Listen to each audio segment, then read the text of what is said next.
Сәлем қыздар, бүгін сіздерге түрік баклавасының тестасын қалай жасалу керектігін көрсететін боламын. Ол үшін бізге осындай салқын су, 200 граммдай суымыз қажет. Оның үстіне тұзымызды салып аламыз. Жақсылап араластырып аламыз, тұзымызды ертіп. Оның үстіне осындай 2 жұмыртқамызды салып, барлығын араластырып алатын боламыз. Және де дайындап қойған ұнымыздың үстіне салып, қамырымызды илейтін боламыз. Қыздар, сіздерге бір айта кететін жайт, қамырымызды илеместен бұрын, егер де сіздер бұл қамырды илегеннен кейін 1-2 күннен кейін жаятын болсаңыздар, онда 1 шай қасық уксус құятын боласыздар. Ал қазір илеп, бүгін жаятын болсаңыздар, сол моментте уксус қоспай илеп жая берулеріңізге болады. Яғни бұл түріктің баклавасының тестасы барлық баклавалардың түріне жарай береді. Бір тестамен, яғни неше түрлі баклаваның түрін жасап үйренетін боламыз.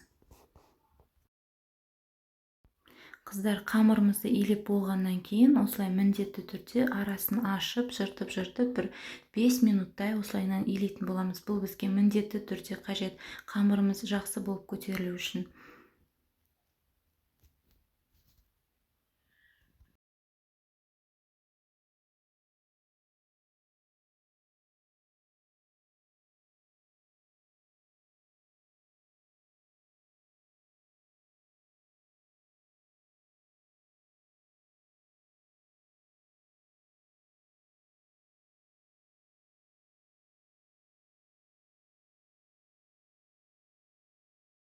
Иленген қамырымызды салафанымызға салып 20 минутқа қойып қоятын боламыз бөлме температурасынан.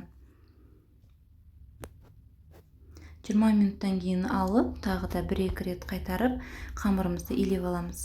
Мінекей июі қанған, уже бағанағыдай жыртылмайды, қамырымыз өте жұмсақ.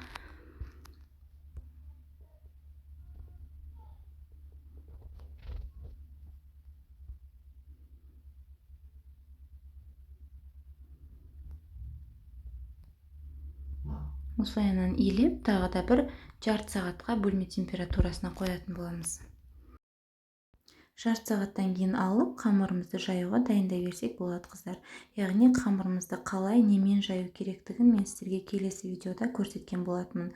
Міндетті түрде өтіп, содан көрсеңіздер болады.